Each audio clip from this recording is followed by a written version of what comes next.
Augusta guy means that you're getting myself and my staff, which was raised on the same values that fellow Augustans were raised on. All of us grew up here. If you are hiring somebody from out of town, they may not be as connected as us. I guarantee you that we are going to work extremely hard for you. You're getting somebody who's going to shoot you straight and tell you the pros and cons of your case, and also take the case as far as it needs to go to get what people deserve. This season, watch Investigate TV from the station that's on your side. This is News 12, first at 5. We've got severe weather rolling through our area, bringing penny-sized hail.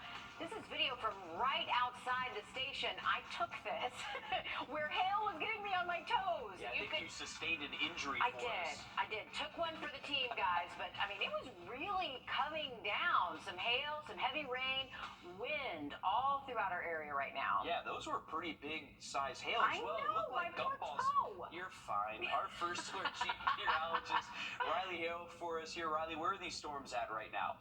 Well, they have now crossed over the Savannah River, so we've seen the worst of the weather here around the Augusta metro. So the stronger storms are now rolling into Edgefield County, Saluda County, Aiken County. You're likely starting to notice a little bit steadier rainfall out there as well. So a heads up, these have been producing some hail, some strong winds. We've had a couple trees come down across the area, and also just a ton of lightning. So if you're hearing thunder anywhere near your location, just make sure you're staying inside, because lightning is definitely going to be a big threat with these. You can see the general motion is towards the northeast, so slowly just kind of progressing and setting off new storms, and looking like it is going to stay pretty wet across most areas over the next several hours. Now, I have these boxes that should be popping up, kind of showing you the text for these particular storm reports, but we did have a tree that came down I-20 westbound near exit 190 in Grovetown, so that was backing up traffic all the way into Augusta. There was also another tree reported down in Fort Gordon, and this one just off of West Martintown Road and Currytown Road. So we have confirmation that these storms have been producing some impacts, and there's another severe thunderstorm warning that's now working its way towards downtown Swainsboro, and that's moving towards the east at about 15 to 20 miles an hour. Take a look at the lightning count. Last 5 minutes, over 200 strikes. We're going to have much more on this weather for you in just a bit, but let's get a quick update now on your First Alert traffic. And now, First Alert traffic.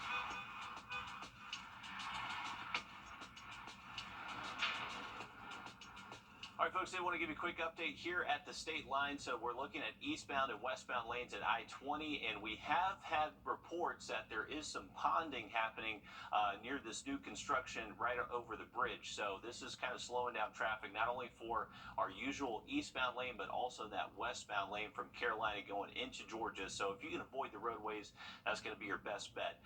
Looks like traffic has slowed down again here at the Wheeler Road, near the Wheeler Road exit. This is I-20 westbound traffic. It's moving faster than what it was just about 30, 45 minutes ago. So remember, this is where the tree came down on I-20 and it backed up traffic all the way to Wheeler Road to Grovetown. It looks like that is improving some, though. We'll have much more on these storms for you coming up in just a little bit. All right, thanks for that, Riley. Remembering the life of a 16-year-old who died Monday. He drowned at Clarks Hill Lake. Savon Small was a football player with the Academy of Richmond County, and his death has inspired his entire football team to dedicate their season to his life and memory. And tonight, his family and friends plan to hold a balloon release in his honor. Savon Small should be gearing up for the JV game tonight, but instead his teammates, classmates, coaches, friends, and family are coming together to remember him. He was a JV starter, working his way up to play varsity full-time. A hard worker, no doubt. He was someone who has meant so much by his team and by his actions there. Coaches say that Savon always asked them the same questions. What do I need to fix, or what can I do better? His empty locker still stands with his helmet and number 43 jersey. And every day this week during roll call, his teammates answer present for him, because they all are Savon strong. Now, keep about commitment, community, and connection. So right now, that connection piece is big for us, to everybody just kind of rally together, and we fight through this thing together for sure. Now, the Musketeers dedicated this season for their number 43. They said there is only one way they were going to play this season, and that's the way Savon played. It was hard. Coming up all new tonight on News 12 at 6 o'clock, see the team come together for one of their own and what team support really looks like. We're working to learn more about a possible shooting in Rennes involving a deputy. We're told a suspect was shot by a Jefferson County deputy this afternoon and that the suspect is injured. No word yet on what led up to the deputy shooting the suspect, though we're told the GBI is now handling the investigation, which is common for cases of this nature. Of course, we'll continue to follow this story and update you as soon as we learn more, both here and online at WRDW.com. What's happening to inmates inside the Fulton County Jail? That's what many are asking after the 10th inmate this year dies inside the facility. Chandre Delmore, a 24-year-old awaiting his day in court for a second-degree burglary charge, was found unresponsive in his cell. His family says they were told he died of cardiac arrest, but family says he had no prior medical conditions. Now they and other families of dead inmates are asking what's going on. Immediately, someone has to come in and take control, and we have to clear out the people that are there. I mean, this is a death trap. That's where we are right now. The Fulton County Commission is working on a plan to send anywhere from 700 to 1,000 inmates to other jail facilities so that Fulton County jail staff can focus more on the remaining inmates. This could happen within the next 2 weeks. The Department of Justice also investigating the jail over reports of poor living conditions. Several people were arrested today after police say they trespassed onto the site of the future Atlanta Public Safety Training Center and then chained themselves to a piece of equipment there.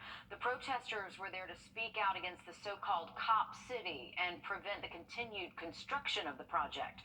The group protesting is not only what they call the militarization of the police, but also the destruction of a forested area where the facility will go. Those against the project are currently collecting signatures in an attempt to get this matter on the ballot. They claim to have more than 100,000 signatures, though they still need to be verified. 2 prison staffers are arrested after warrants show they helped smuggle large amounts of contraband into a South Carolina prison. A food service employee and a sworn Department of Corrections lieutenant are facing charges after a targeted search at Lee Correctional Institution in Bishopville. Investigators say they found contraband that included cell phones and narcotics, and that the 2 employees plan to sell this contraband to inmates.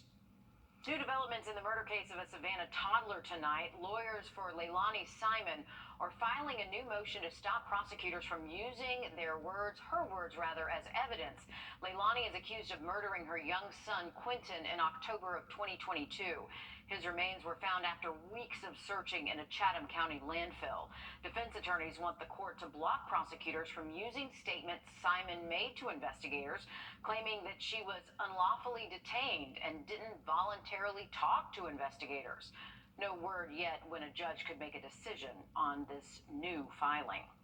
Just into our newsroom in the last half hour, an update on allegations of jury tampering during Alec Murdaugh's double murder trial. Murdaugh was convicted of murdering his wife and son.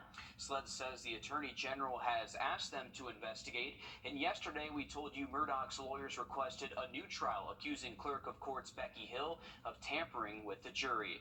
Meanwhile, the Lifetime Network released new photos from its upcoming movie called Murdaugh Murders the Movie. The 4-hour special follows the drama surrounding the Murdaugh family, including the double murder of Alec's wife and son. Actor Bill Pullman is set to play Alec Murdaugh. The special will air on 2 nights starting October 14th. South Carolina's Department of Veterans Affairs says it's a top priority in ensuring those who serve our country can thrive. And today, the department's new leader laid out how they plan to work toward that goal over the next year. Our State House reporter Mary Green has the details. During the annual Governor's Summit on Veteran Affairs on Thursday in Columbia, South Carolina's Secretary of Veterans Affairs says supporting veterans' mental health will remain a key priority for the next year. When you leave military service, the gap that you often leave behind is the camaraderie, the teamwork that you found in military service. And when you leave that in pole vault into the civilian world, that's often a really challenging gap, and some veterans struggle with that. And obviously, veteran suicide is the most tragic outcome of that struggle. Reducing veteran suicides is among the top focus areas for the department over the next year, as veterans in South Carolina and across the country face higher suicide rates than the general population. Other goals for the coming year include expanding the coalition that supports veterans and helps them access resources and benefits, improving services in under-resourced counties, and improving educational opportunities for military children. The department is also preparing to significantly expand its responsibilities in the next year. A new state law that will divide DHEC into 2 new state agencies will also require the Department of Veterans Affairs take over operations of most veteran nursing homes from the Department of Mental Health by next summer. The Department of Administration, the Department of Mental Health, and my department are working closely together in that transition process, and that's going on, and it's on track right now and on milestones. So we're very confident we'll be in a superb position to take over the responsibility of overseeing the management of those homes. Right now, South Carolina is home to nearly 400,000 veterans, making up about 10% of the state's adult population. Reporting from the State House, I'm Mary Green. Additionally, as many as 20,000 military-connected students live in South Carolina at any given time. This creepy crawly is causing some major stress for beekeepers across the Carolinas and Georgia. Just ahead, how they're working to prevent an invasive wasp from harming our pollinators. Riley. Well, we are looking at a couple of severe thunderstorm warnings still in effect across the CSRA. We'll let you know where they're heading coming up in that full forecast next. Lie on Ramjack. Well, following the severe weather rolling through our area, several hundred people are without power across Georgia Power and Dominion Energy, specifically around the Bel Air Hills area. In Riley, there are some reports of fallen trees because of this rain as well, also causing a traffic backup. Yeah, absolutely. Well, we had a couple of trees reported down. One was near Fort Gordon. Another one was near Murphy's Estates there in southern Edgefield County. And then even up in Saluda, just a new tree reported down there. And this is actually a live look outside of our building. Traffic still moving pretty slow for this eastbound lane. So we did also get another report that there was a good bit of ponding on I-20 right over that new construction where the bridge is. So a heads up, just kind of slow moving traffic here around town. We have finally cooled off a little bit, so that is the benefit of the storms this afternoon. Temperatures have dropped off into the upper 70s, and it does feel a lot better out there at the moment. Here's a look at our radar network. So this is our latest warning that was just issued for Edgefield and Saluda County for not only 60-mile-per-hour wind gusts, but also potentially hail over the size of quarters. You can see that estimated hail size with this is 1 1/4 inches, so that is over the size of a quarter and close to kind of a $half size, and that is now moving out of downtown Edgefield into Saluda County, and that's where the worst of the weather is now kind of moving into. So it's moving kind of north and away from us here in Augusta, and then further south in Emmanuel County, Swainsboro, you just got hit ahead of that line, so probably some strong winds there, and just a plethora of lightning for not only those severe storms, but even away from severe storms. We're seeing a lot of cloud to ground lightning strikes. Now, the severe weather threat, if you've already seen a severe thunderstorm warning for your area, not likely going to see another one the rest of this evening, but you are going to continue to see at least light to moderate rainfall linger this evening up until around midnight across the area. Once we head into the overnight, we should start to see a lot of this rain break up, and we do actually look to be mostly dry out there tomorrow. So heading into our Friday plans, we're going to wake up in the 60s early in the morning, and then afternoon highs do look to reach close to 90, most likely upper 80s. Can we take this full screen, guys, so that people can see the time frame on it? There we go. So Friday afternoon, this is the way it's supposed to look. So upper 80s to low 90s, and we do have just maybe a low chance of a hit or miss thunderstorm out there late into the day tomorrow, possibly through tomorrow evening. So we got high school football games tomorrow night. Doesn't necessarily look like washout conditions, but there could be just a stray shower for a few spots. By this weekend, it looks like our temperatures stay a little bit below average, but we're going to have the opportunity for more of these hit or miss storms linger Saturday and Sunday afternoon. Here's your day planner tomorrow. So keeping partly cloudy skies most of the day. Wind will be out of the south-southeast between 5 to 10, waking up upper 60s, afternoon highs staying generally into the mid to upper 80s. So luckily not as hot as what we were yesterday, and not as hot as actually we were today as well. Friday evening for under the lights, Friday football games, we're looking at kickoff temps in the low 80s, falling into the 70s during game time. And once again, the rain chances look to be pretty low tomorrow evening, so thankfully, hopefully won't impact too many games out there. Here's our weekend forecast here in Augusta. High temperatures staying below 90, thankfully, but what could impact your outdoor plans is definitely some hit or miss thunderstorms. Right now, it looks like the better chance for rain is Saturday rather than Sunday, but still can't rule out a few storms late Sunday Friday afternoon. Looking ahead to next week, luckily highs staying below 90. It will still be pretty warm though Monday and Tuesday, and just a few isolated storms each afternoon. Thanks, Riley. A new invasive hornet has been found for the first time in America, and you guessed it, just miles away from the Georgia-South Carolina border. Yay! Good The for us. biggest threat, though, is actually to honeybees. Zach Prelutsky looks into the possible impacts and how beekeepers are responding. From producing honey to pollinating crops, honeybees are vital. It's a strong and important industry here in South Carolina. But now their very existence is being threatened. It's much harder now to keep bees than ever before. A recent discovery in Georgia I was very shocked and surprised. was a stinger to beekeepers like Tim Dover. And when this first came on the news, I was like, great. You know, this is just wonderful. It's going to be, you know, another biblical plague on the beekeepers like we don't have enough to deal with already. For the first time, a live yellow-legged hornet was found on U.S. soil in Savannah, Georgia. Something people can set out. Brad Cabin with Clemson is already putting traps around South Carolina to see if the hornet makes its way to the state.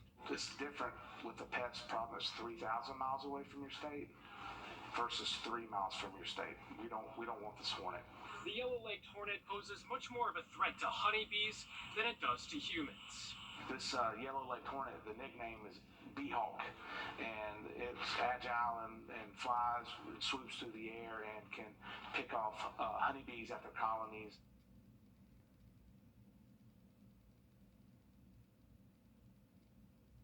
The yellow-legged hornet is not dangerous to humans and has not been spotted in South Carolina yet, but officials are warning beekeepers that now is the time for preventative measures.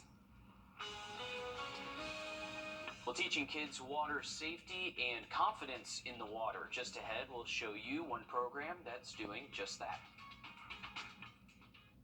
First Alert Radar, a Cadillac. It's a great time to get your lawn in shape with a new mower from Davis Appliance and Furniture. We offer no credit needed financing and delivery options to meet your needs. For the brands you trust at the lowest prices in town, visit us at Davis Appliance and Furniture. People. It's the perfect time to update your living space with a new sofa and love seat set from Davis Appliance and Furniture. Or update your indoor appliances with no credit needed financing. For the brands you trust at the lowest prices in town, visit us at Davis Appliance and Furniture. It's September, but here in the South, we still have warm weather ahead to enjoy the water, whether that's in a pool or in Georgia's waterways. And for parents, it's a good time to make sure that they know water safety, which goes beyond just knowing how to swim. Sawyer Bussey shows us one program that's helping kids find their confidence in the water. She just took to the water and she absolutely loved it. Little did we know we had a mermaid the entire time. There is nothing like watching your child thrive, on land or in the water. Oh, it's hard not to cry in this moment because this was a kid who the first day she was scared to even get her head wet. Nothing like watching your child feel confident when they used to feel afraid.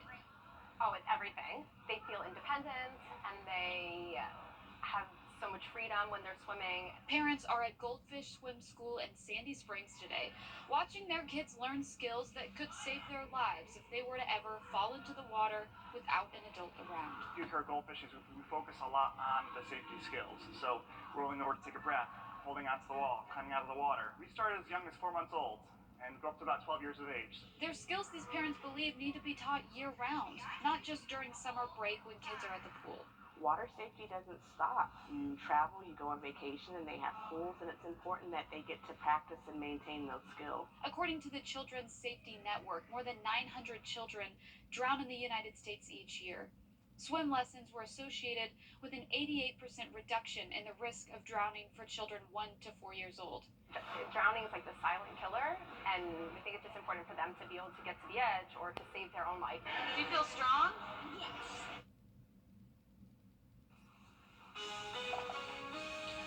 All right, it's Thursday, which means we have our latest winner for Plunkett Heating and Air Sunshade Giveaway. Congratulations to Carol Smith from Aiken, South Carolina. To get your own sunshade, just go to wrdw.com. You can click on contests and enter your email right there. We'll have another look at the forecast for you just after the break. Just taking on cases. We're taking on causes. Visit Milton Women's Superstore today and score, baby! Deep discounts, huge savings, and tremendous inventory. There's never been a better time to buy. Get them before they're gone. Touchdown, baby! Milton Women's Superstore. RideBaby.com. Click, click.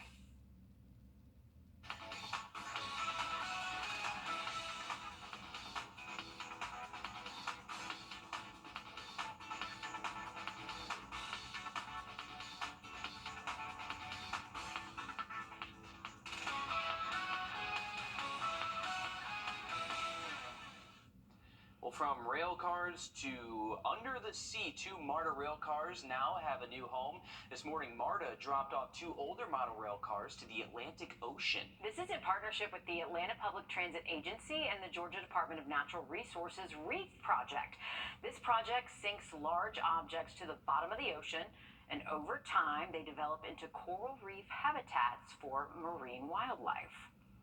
Even though this substrate here is a man-made rail car, after about a year, it will be covered by encrusting organisms and other marine life, and it will become a totally natural part of our environment.